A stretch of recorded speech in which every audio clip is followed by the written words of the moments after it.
മട്ടന്നൂർ നിയമസഭാ മണ്ഡലം രൂപീകരിച്ചതു മുതൽ UDFിൽ കോൺഗ്രസ് ഇതര കക്ഷികളാണ് അവിടെ മത്സരിക്കുന്നത്. ഇത്തവണ ആ സീറ്റ് കോൺഗ്രസിന് വേണം എന്നുള്ളത് മട്ടന്നൂരിലെ കോൺഗ്രസ് പ്രവർത്തകരുടെ ഒരു പ്രധാനപ്പെട്ട ആവശ്യമാണ്. ബ്ലോക്ക് കോൺഗ്രസ് കമ്മിറ്റി ഇതുമായി ബന്ധപ്പെട്ട് KPCC പ്രസിഡന്റിനടക്കം കത്തും നൽകിയിട്ടുണ്ട്. മട്ടന്നൂർ ബ്ലോക്ക് കോൺഗ്രസ് പ്രസിഡന്റ് സുരേഷ് മാവില നമ്മളോടൊപ്പമുണ്ട്. എന്ത് സാഹചര്യത്തിലാണ് നിങ്ങൾ KPCC പ്രസിഡന്റിനും DCCക്കുമൊക്കെ ഈ സീറ്റ് കോൺഗ്രസ് തന്നെ മത്സരിക്കണം എന്ന് ആവശ്യപ്പെടാനുണ്ടായ സാഹചര്യം എന്താണ്? മട്ടന്നൂർ അസംബ്ലി രൂപീകരിച്ചത് മുതൽ UDFിൻ്റെ ഘടകകക്ഷികളായിരിക്കുന്ന ജനതാദളും RSPയാണ് മത്സരിച്ച് വരുന്നത്. അപ്പോൾ ആദ്യം ജോസഫ് ചാവറ ജനതാദളിൻ്റെ സ്ഥാനാർത്ഥിയെ വന്നു. 30,000-ൽ മേലെ വോട്ടുകൾക്കാണ് UDF പരാജയപ്പെട്ടത്. അതിനുശേഷം പ്രശാന്തൻ സ്ഥാനാർത്ഥിയെ വന്നു.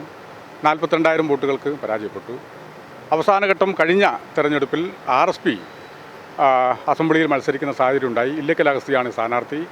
63,000-ൽ പരം വോട്ടുകൾക്ക് കേരളത്തിലെ ഏറ്റവും വലിയ ഭൂരിപക്ഷം എന്നുള്ള രീതിയിലേക്ക് മട്ടന്നൂർ പോവുകയുണ്ടായി.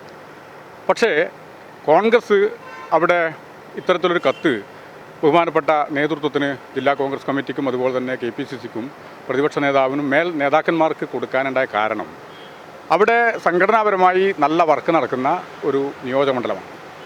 ആ നിയോജകമണ്ഡലത്തിൽ കഴിഞ്ഞ പാർലമെൻറ്റ് തെരഞ്ഞെടുപ്പിൽ പ്രിയപ്പെട്ട K. സുധാകരൻ MPയുടെ വോട്ട് കുറവ് 3,300 ചില്ലറ വോട്ടാണ് ഇടതുപക്ഷത്തിന് ലീഡുള്ളൂ. മാത്രമല്ല തദ്ദേശ സ്വയംഭരണ സ്ഥാപനങ്ങളിലേക്ക് നടന്ന തെരഞ്ഞെടുപ്പിൽ അതും പല പഞ്ചായത്തുകളിലും UDFിനും വലിയ ഭൂരിപക്ഷം ഉണ്ടാകുന്ന രീതിയിലേക്ക് വോട്ടിൻ്റെ പാറ്റേൺ മാറിയിട്ടുണ്ട്.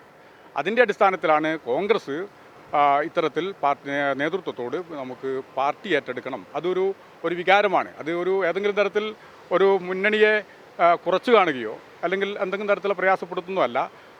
RSPക്കും അത് അത്തരത്തിൽ ഉള്ള ഒരു മനസ്സുണ്ട് എന്നാണ് നമ്മളൊക്കെ മനസ്സിലാക്കുന്നത്. അതുകൊണ്ട് കോൺഗ്രസ്സിന് കിട്ടിയാൽ അവിടെ ഐക്യജനാധിപത്യ മുന്നണി ഒറ്റക്കെട്ടായി പ്രവർത്തിച്ചാൽ മട്ടന്നൂരിൻ്റെ ചിത്രം മാറ്റാൻ സാധിക്കും എന്നുള്ളതാണ് വസ്തുത.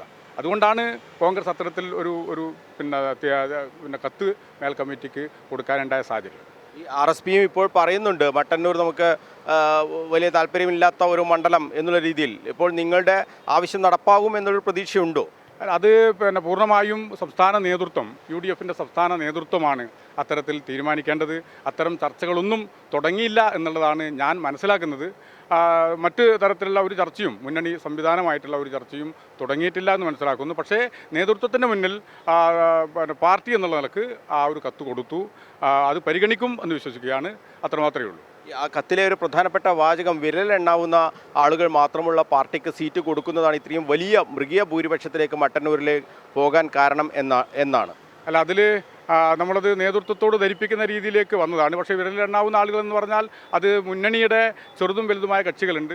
ആ കക്ഷികളൊന്നും കുറച്ചുകൊണ്ടല്ല, അത് നമ്മുടെ ഒരു വസ്തുത പറഞ്ഞു എന്നല്ലാതെ അത് മുന്നണി സ്നേഹമോ മുന്നണിയുടെ ബന്ധങ്ങളോ പ്രയാസപ്പെടുന്ന രീതിയിലേക്കല്ല അത്തരത്തിലുള്ള പരാമർശം പറഞ്ഞിട്ടുള്ളത്. തീർത്തും അത് മുന്നണി RSPക്കും അംഗീകാരമുള്ള രീതിയിൽ അല്ലെങ്കിൽ UDFിന് ഒരു മുൻതൂക്കമുള്ള രീതിയിൽ എല്ലാവരും ചേർത്ത് പിടിച്ചുകൊണ്ട് RSPയെയും മറ്റ് കക്ഷികളെയും എല്ലാം ചേർത്ത് പിടിച്ചുകൊണ്ട് മട്ടന്നൂരിലെ നേതൃത്വം മുന്നോട്ട് പോകുന്ന രീതിയിലാണ് ഇന്നലകളിൽ മുന്നോട്ട് പോയിട്ടുള്ളത്. അത് തീർത്തും ഇനി അങ്ങോട്ടും ആ രീതിയിൽ തന്നെ ഉണ്ടാവും.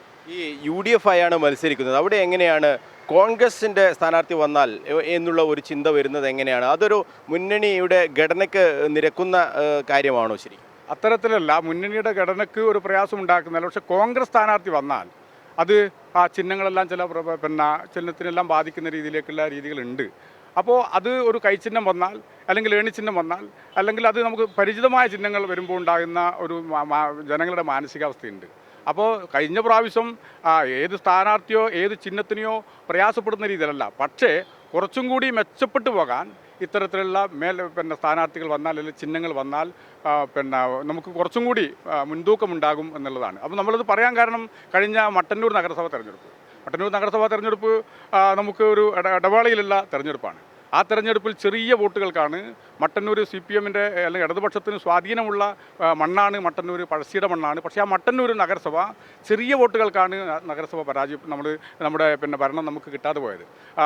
2 വോട്ടിന് തോറ്റു, 16 വോട്ടിന് തോറ്റു. അപ്പോൾ ഇതെല്ലാം നമ്മൾ കണക്കൂട്ടുന്നത് നല്ല ഒരു ക്യാമ്പയിൻ വർക്ക് നമ്മുടെ KPCC നിർദ്ദേശിക്കുന്ന എല്ലാ സംവിധാനങ്ങളും UDF-നെ ചേർത്ത് പിടിച്ച് എല്ലാവരും ഒറ്റക്കെട്ടായി മുന്നോട്ട് പോയാൽ അത് ഇത്തരത്തിലൊരു നല്ല രീതിയിലേക്കുള്ളൊരു സ്ഥാനാർത്ഥിയും അതുപോലെ തന്നെ ചിഹ്നവും വന്നാൽ നമുക്ക് അത് നേടാൻ സാധിക്കുമെന്നുള്ളതാണ് പാർട്ടി നേതൃത്വം കണക്കാക്കുന്നത്. അല്ലാതെ ഏതെങ്കിലും ഒരു ഘടകകക്ഷിയെ അല്ലെങ്കിൽ നമ്മുടെ കുടുംബമായിരിക്കുന്ന ഘടകകക്ഷിയെ മോശമാക്കി കാണിക്കുന്ന രീതിയിലേക്കൊന്നുമല്ല അത്തരത്തിലുള്ള പരാമർശം പറഞ്ഞു. ഫർസിൻ മജീദ് സ്ഥാനാർത്ഥിയാകും എന്നുള്ള രീതിയിൽ കണ്ണൂർ വിഷൻ വാർത്ത നൽകിയിരുന്നു. അത് വലിയ രീതിയിലുള്ള ചർച്ചയായി എന്നാണ് മനസ്സിലാക്കുന്നത്. ഈ സ്ഥാനാർത്ഥിയെക്കുറിച്ച് ഏതെങ്കിലും തരത്തിൽ താഴെ തലത്തിലോ എങ്ങനെയെങ്കിലും ചർച്ചകൾ നടക്കുന്നുണ്ടോ? അത്തരത്തിലുള്ള ഒരു ചർച്ചയും അതെല്ലാം KPCC-യും അതുപോലെ തന്നെ സംസ്ഥാന നേതൃത്വമാണ് അത്തരത്തിലുള്ള ചർച്ചകൾക്കെല്ലാം തുടക്കം കുറിക്കേണ്ടത്. ഞാൻ നേരത്തെ സൂചിപ്പിച്ചതുപോലെ മുന്നണി നമുക്ക് സീറ്റ് തരണം എന്ന് നമ്മൾ ആവശ്യപ്പെട്ടു. പക്ഷേ മുന്നണി തലത്തിലുള്ള ഒരു ചർച്ചയും മേൽഘടകം തുടങ്ങിയില്ല എന്നാണ് മനസ്സിലാക്കാൻ സാധിക്കുന്നത്. പാർട്ടി തലത്തിൽ എവിടെയും അത്തരത്തിലുള്ള ഒരു ചർച്ചകൾ നടന്നില്ല, അതിന് തുടക്കം കുറിച്ചിട്ടില്ല എന്നാണ് മനസ്സിലാക്കുന്നത്. അപ്പോൾ അടുത്ത ദിവസങ്ങളിൽ അത് ചർച്ച തുടങ്ങും. പക്ഷേ ഇതുവരെ അത്തരത്തിലുള്ള ഒരു സ്ഥാനാർത്ഥിയെ പറ്റിയും മട്ടന്നൂരല്ല എനിക്ക് മനസ്സിലാക്കുന്നത് കേരളത്തിൽ ഒരു സ്ഥാനാർത്ഥിയെ പറ്റിയും അത്തരത്തിൽ ഒരു സിറ്റിങ്ങിൻ്റെ അടിസ്ഥാനത്തിലുള്ള ചർച്ചകൾ നടത്തിയിട്ടില്ല. മട്ടന്നൂരും അത്തരത്തിലൊരു ചർച്ച നടന്നിട്ടില്ല, അങ്ങനെ തീരുമാനം ഉണ്ടായിട്ടില്ല. ആര് വരണമെന്നാണ് ബ്ലോക്ക് കോൺഗ്രസ് കമ്മിറ്റിയൊക്കെ ആഗ്രഹിക്കുന്നത്? ഇന്റർനാഷണൽ കോൺഗ്രസിന് സീറ്റ് കിട്ടുകയാണെങ്കിൽ ആ ഇന്റർനാഷണൽ കോൺഗ്രസ് പാർട്ടി നേതൃത്വം ആരെ ഏൽപ്പിച്ചാലും ആര് സ്ഥാനാർത്ഥിയെ വന്നാലും അത് വളരെ ഭംഗിയായി ഏറ്റെടുക്കാൻ മട്ടന്നൂരിലെ കോൺഗ്രസ് നേതൃത്വം തയ്യാറാണ്. എല്ലാ ഘടകകക്ഷികളെയും ഒന്നിച്ചു കൊണ്ടുപോയി അത് ഏറ്റവും ഒരു നല്ല രീതിയിലേക്ക് അതിൻ്റെ റിസൾട്ട് കൊണ്ടുപോകാൻ UDF സജ്ജരാണ്. എന്തു പറഞ്ഞാലും ഏത് സ്ഥാനാർത്ഥി വന്നാലും UDF ഒറ്റക്കെട്ടായി പ്രവർത്തിക്കും, റിസൾട്ട് കൊണ്ടുവരും. എന്തായാലും സീറ്റ് കോൺഗ്രസ് ഏറ്റെടുക്കണം എന്ന കാര്യം എല്ലാവരും ഒറ്റക്കെട്ടായി എടുത്ത തീരുമാനം തന്നെയാണ്. എല്ലാവരും ഒറ്റക്കെട്ടായി നമ്മുടെ ബ്ലോക്ക് കമ്മിറ്റിയിലും അതുപോലെ തന്നെ മട്ടന്നൂർ ബ്ലോക്ക് കമ്മിറ്റി ഉണ്ട്, അതുപോലെ തന്നെ തൊട്ടപ്പുറം കോളയാട് ബ്ലോക്ക് കമ്മിറ്റി ഉണ്ട്. 205 ബൂത്തുകളാണ് നിലവിലുള്ളത്. അവിടെയെല്ലാം നമ്മൾ ഏകദേശം ഒരു കമ്മ്യൂണിക്കേഷൻ നടത്തിയിട്ടുണ്ട്. പക്ഷേ മനസ്സിലാക്കാൻ സാധിച്ചത് കോൺഗ്രസ് ഏറ്റെടുക്കണം എന്നുള്ളതാണ് മനസ്സിലാക്കാൻ സാധിച്ചിട്ടുള്ളത്. എന്തായാലും മട്ടന്നൂർ നിയമസഭാ മണ്ഡലം അത് കോൺഗ്രസ് ഏറ്റെടുക്കണം എന്ന ആവശ്യത്തിൽ ഉറച്ചു നിൽക്കുകയാണ് ബ്ലോക്ക് കോൺഗ്രസ് കമ്മിറ്റിയുടെ പ്രസിഡന്റ് സുരേഷ് മാവില. അദ്ദേഹത്തിൻ്റെ ഒരു കത്ത് നേരത്തെ കണ്ണൂർ വിഷൻ പുറത്തുവിട്ടിരുന്നു. അത് വലിയ ചർച്ചയാവുകയും ചെയ്തു. എന്തായാലും അദ്ദേഹം സൂചിപ്പിക്കുന്നത് ഏതെങ്കിലും ഘടകകക്ഷിയെ വേദനിപ്പിക്കുന്നതിന് വേണ്ടിയല്ല അത്തരത്തിലുള്ള ഒരു കത്ത് പാർട്ടി നേതൃത്വത്തിന് നൽകിയാണ്. അതെങ്ങനെയോ പുറത്തു വന്നു എന്നുള്ളതേ ഉള്ളൂ. ആ കത്ത് പുറത്തു വന്നതിലും ബ്ലോക്ക് കോൺഗ്രസ് കമ്മിറ്റിക്ക് ഒരു തരത്തിലുള്ള കാര്യങ്ങളുമില്ല. പക്ഷേ അതിൽ പറയുന്ന കാര്യങ്ങൾ, അതായത് ഈ മട്ടന്നൂർ നിയോജക മണ്ഡലം അത് കോൺഗ്രസ് ഏറ്റെടുക്കണം എന്ന കാര്യം അദ്ദേഹം ഉറപ്പായും അതിന് പല കാരണങ്ങളും അദ്ദേഹം പറയുന്നുണ്ട്. പാർലമെൻറ്റ് തെരഞ്ഞെടുപ്പിൽ സുധാകരൻ അവിടെ 3000-ൽ പരം വോട്ടിന് മാത്രമാണ് പിന്നിൽ നിൽക്കേണ്ടി വന്നിട്ടുള്ളത്. അത്തരം കാര്യങ്ങളൊക്കെ ഉണ്ട്. അപ്പോൾ വലിയ രീതിയിലുള്ള ഒരു പ്രവർത്തനം അവിടെ നടന്നാൽ ഈ മട്ടന്നൂർ നിയമസഭാ മണ്ഡലത്തിലും മാറ്റങ്ങൾ ഉണ്ടാക്കാൻ കഴിയുമെന്ന ഒരു പ്രത്യാശയാണ് അദ്ദേഹം പ്രകടിപ്പിക്കുന്നത്. ഈ മണ്ഡലം ഏതായാലും കോൺഗ്രസ് ഏറ്റെടുക്കണം എന്ന ആവശ്യത്തിൽ എല്ലാവരും ഒറ്റക്കെട്ടായി എടുത്ത തീരുമാനം തന്നെയാണെന്നാണ് അദ്ദേഹം വ്യക്തമാക്കുന്നത്.